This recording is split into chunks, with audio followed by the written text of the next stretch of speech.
आज जब 1 जुलाई 2024 का दिन शुरू हुआ तो ये एक आम दिन नहीं था। ये सिर्फ बहुत सारे बच्चों की गर्मी की छुट्टी खत्म होने और स्कूल शुरू होने का दिन नहीं था। ये देश में हुए सबसे बड़े कानून सुधार का दिन भी था। देश में पुराने इंडियन पीनल कोड यानी आईपीसी, क्रिमिनल प्रोसीजर कोड यानी सीआरपीसी और इंडियन एविडेंस एक्ट यानी आईईए अब काम करना बंद कर चुके हैं। इनकी जगह आ गए हैं अब नए कानून। आईपीसी की जगह ली है बीएनएस यानी भारतीय न्याय द्वितीय संहिता ने, सीआरपीसी की जगह ली है एनएसएस यानी नागरिक सुरक्षा संहिता द्वितीय और आईए की जगह ली है बीएसए ने यानी भारतीय साक्ष्य अधिनियम द्वितीय ने। आपको इनके बेसिक काम भी बता देते हैं, यानी किन किन सूरतों में इन कानूनों को अप्लाई किया जाता है। भारतीय न्याय संहिता, इसमें वो धाराएं और कानून लिखे हुए हैं जिन्हें किसी अपराध की जांच के लिए आरोपियों या आरोपियों के समूह पर लगाया जाता है। नागरिक सुरक्षा संहिता जो है ये कानून का वो हिस्सा है जो पुलिस के लिए काम करने के निर्देश, नियम और तौर तरीके तय करता है। और भारतीय साक्ष्य अधिनियम ये कानून किसी भी अपराध के सबूतों, तथ्यों और बयानों को जुटाने और उनके इस्तेमाल के लिए दिशा निर्देश जो हैं उनको तय करता है। इन 3 कानूनों के बारे में हमने अपने डेली जो हमारा एक्सप्लेनर शो है आसान भाषा में, उसमें भी आज के एपिसोड में विस्तार से बताया है। अगर आप देखना चाहें तो आपकी सुविधा के लिए लिंक हम डिस्क्रिप्शन बॉक्स में दे रहे हैं। अब आज जब से ये कानून लागू हुए तो राजनीतिक हलकों से भी अलग अलग प्रतिक्रियाएं इस पर आ रही। ये विषय है, 3 नए कानून का विषय नहीं है। अब उसको जो भारतीय साक्ष्य अधिनियम की संज्ञा दी गई या अलग अलग नाम लिख लिए गए, कानून तो था ही। देश तो कानून के ही रास्ते से चल रहा था, रूल ऑफ लॉ तो था ही। ये कंफ्यूज करने के लिए मीडिया इस वक्त 3 नए कानून। अब हमारे उत्तर प्रदेश में लोग इसी तरह से गणना कर रहे हैं कि माननीय अखिलेश यादव जी जब चीफ मिनिस्टर थे तो उन्होंने जो गाड़ियां चलाई थी उसका नंबर रखा था 100 नंबर, उसको भारतीय जनता पार्टी की सरकार आ गई तो 112 कर दिया। उसी तरह से इन्होंने कुछ नाम बदले हैं। बाकी कानून में क्या बदलाव किया गया है अब उसको अध्ययन करने की जरूरत है, देखा जाएगा प्रैक्टिकल क्या है। कानूनविद और उसके जानकार देखना यह है कि कानून, हर कानून अच्छा होता है, उसका दुरुपयोग जो किया जाता है वो बहुत बुरा होता है। देखिए, इसमें तो कोई शक नहीं है कि जिस तरीके से ये क्रिमिनल कानून पार्लियामेंट में पास कराए गए थे, सारे विपक्ष को 150 लोगों को बाहर फेंक के और पूरी अपने नंबर के बलबूते से पास किया गया।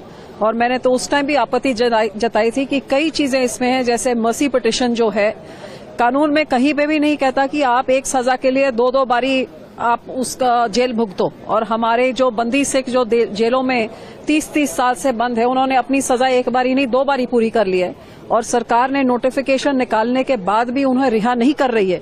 और इस नए कानून में अब नई चीज डाल दी है कि वो अपने आप पहले माफी मांगेंगे और तब उनको छोड़ा जाएगा। सो ये बिल्कुल मैं समझती हूँ कि ये बिल्कुल गलत है और इस पे पूरी चर्चा, डिबेट होने की जरूरत है। लेकिन ये जो कानून आज से लागू किए जा रहे हैं, इनमें गलत इस्तेमाल की जितनी गुंजाइश है, इससे पहले जो कानून थे उनमें इतनी गुंजाइश नहीं थी।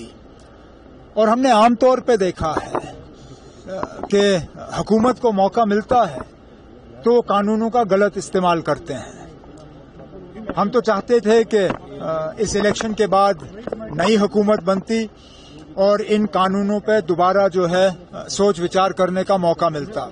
अब चलिए नहीं हुआ, लेकिन अब ये हुकूमत जो है ये बीजेपी की हुकूमत नहीं है।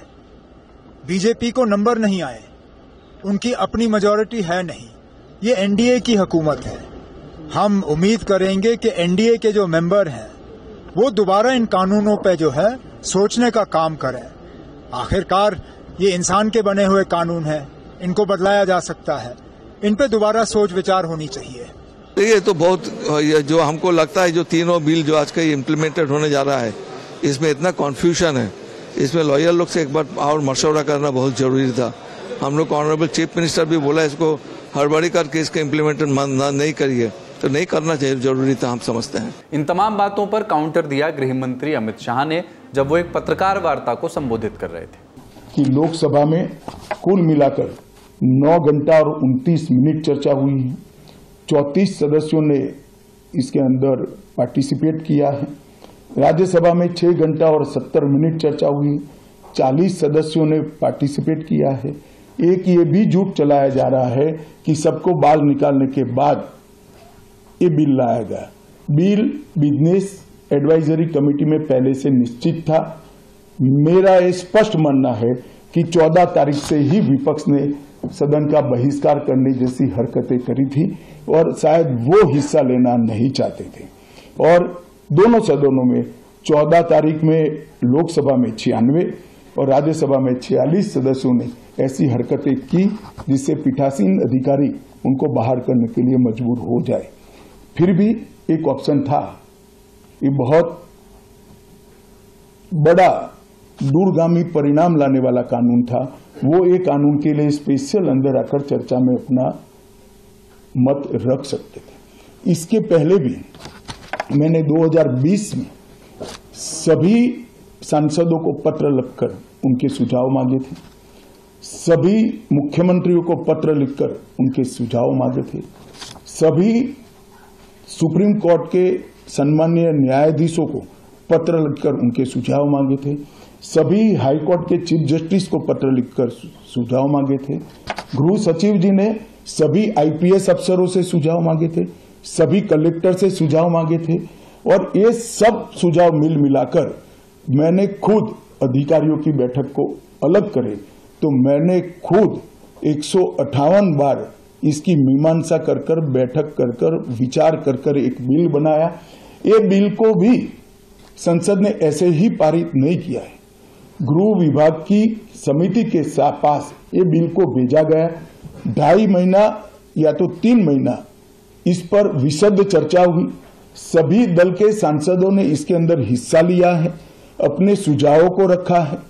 4-5 पॉलिटिकल स्टाइल के सुझाव छोड़कर मैं दावे से कह सकता हूं हर सुझाव को समाहित कर 93 बदलाव कर बिल को फिर से कैबिनेट ने पारित किया और पारित करने के बाद सदन के सामने रखा गया।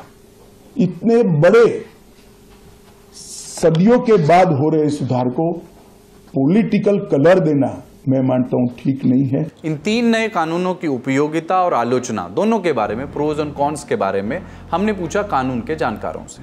जो भारतीय न्याय संहिता है ये 70% तो पुराना जो आईपीसी है उसका ही कॉपी है और 30% कुछ चेंजेस किए गए हैं।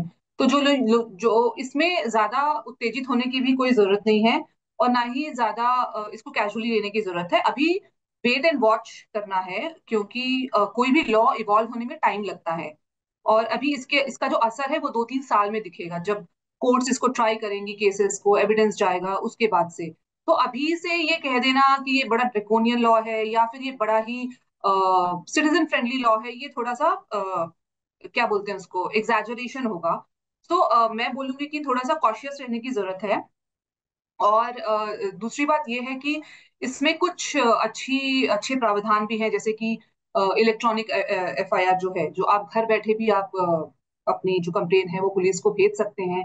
और जो 0 एफआईआर है विच इज आप किसी भी जुरिस्डिक्शन में हो वहां से आप भेज सकते हैं और आपकी जो एफआईआर है वो इंक्वायरी के बाद 3 दिन में रजिस्टर होनी ही है।